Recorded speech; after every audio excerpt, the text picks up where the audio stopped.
What's up, guys? I just got a package from KTuned, and I'm gonna do a quick unboxing video for you guys. And ready.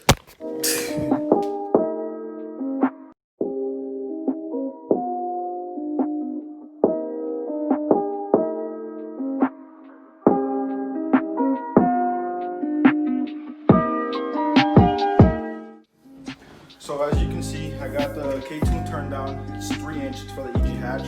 What's up, guys? I actually didn't get to make a video of the muffler getting welded up, but it's already done, and I'm gonna show you guys how it sounds on the H2B setup.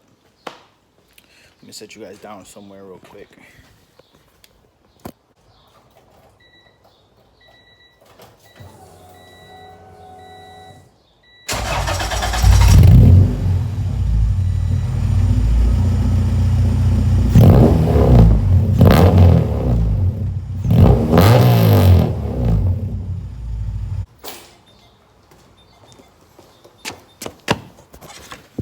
So yeah, that's how it sounds on the H2B. I like how it sounds. It sounds really it sounds aggressive to me. And now I'm getting ready to take it to DYNO tune, and that's what you guys are gonna see in the following footage.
The next day.